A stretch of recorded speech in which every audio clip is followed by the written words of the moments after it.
ડાકોરના સુપ્રસિદ્ધ યાત્રાધામમાં ગુરુ પૂર્ણિમાનો ઉત્સવ ઉજવવામાં આવ્યો હતો। આ પૂનમને વ્યાસ પૂર્ણિમા તરીકે પણ ઓળખવામાં આવે છે। ગુરુ પાદુકાનું પૂજન બાદ હજારો ભાવિ ભક્તોએ રામદાસજી મહારાજની કંઠી બંધાવી હતી। પવિત્ર યાત્રાધામ ડાકોરમાં રણછોડજી મંદિર સહિતના દંડી સ્વામી મઠ, દાદુરામ મંદિર તેમજ પ્રણામી મંદિરમાં હજારો ભક્તોએ ગુરુ પૂજન કર્યું હતું। ત્યારબાદ ગુરુ કંઠી બંધાવી હતી। રણછોડજી મંદિરમાં કાળિયા ઠાકર પોતે જ સમગ્ર સૃષ્ટિના ગુરુ હોવાથી આશરે 3 લાખ કરતા વધુ ભાવિકોએ દર્શન કરવા માટે ઉમટી પડ્યા હતા। જય મહારાજ। ગુરુ પૂર્ણિમા વ્યાસ પૂર્ણિમા તરીકે પણ ઓળખાય છે। આ ગુરુ પૂર્ણિમાનો દિવસ ગુરુના ઋણ અદા કરવાનો દિવસ મનાય છે।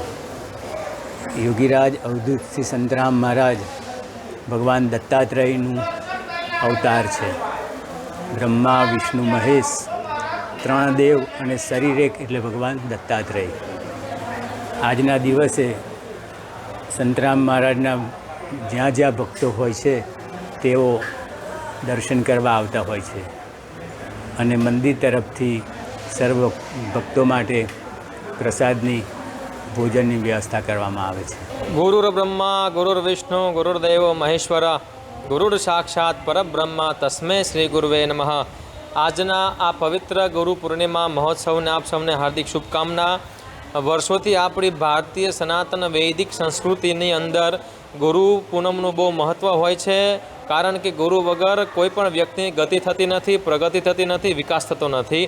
ગુરુ કોઈ પણ તમે ક્ષેત્રમાં હોય તો ગુરુની જરૂરિયાત હોય છે। એમ આધ્યાત્મ માર્ગની અંદર જો તમારે પરમની પ્રાપ્તિ કરવી હોય, ઠાકોરજીની પ્રાપ્તિ કરવી હોય તો ગુરુ જીવનમાં અવશ્ય ધારણ કરવા જોઈએ।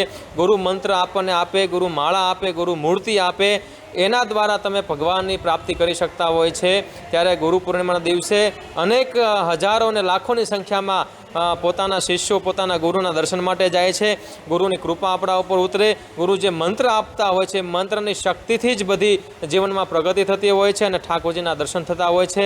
ગુરુ પૂર્ણિમા એ ભારતીય વૈદિક સંસ્કૃતિનો સૌથી મોટો તહેવાર ગણાય છે, કારણ કે આ જ દિવસને પણ વ્યાસ પૂર્ણિમા પણ કહેવામાં આવે છે અને વ્યાસ ભગવાને જે કંઈ આપણા હિન્દુ ધર્મના ગ્રંથો લખ્યા છે એનું પણ વિશેષ મહત્ત્વ રહ્યું છે। એટલે ગુરુ પૂર્ણિમાના દિવસે લોકો પોતાના ગુરુને પ્રણામ કરતા હોય છે। ગુરુ વગર કોઈ જ્ઞાન મળતું નથી। ગુરુજી છે જે આપને મોક્ષની પ્રાપ્તિ કરાવી શકે।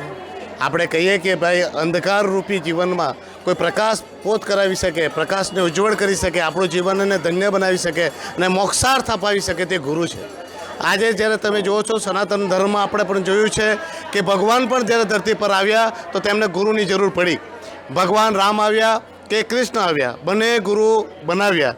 તેમ મારા માટે મારા ગુરુ અને માસી સમાજના ગાદીપતિ અને 400-500 વર્ષની જૂની પરંપરાને દીપમાન કરાવી અને એ ગૌરવિત કરાવી રહેલા અમારા સંત શિરોમણી અને ગાદીપતિ ગોપાલદાસજી મહારાજના આશીર્વાદ લેવા માટે હું પણ આવ્યો છું।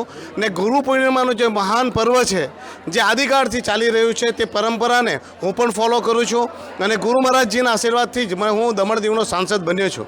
સાંસદ બન્યા બાદ આ મારી માટે પહેલી ગુરુ પૂર્ણિમા છે અને હું ગુરુ મહારાજના આશીર્વાદ લેવા ડાકોર પધાર્યો છું અને એમના આશીર્વાદ લેવા અહીંયા આવ્યો છું।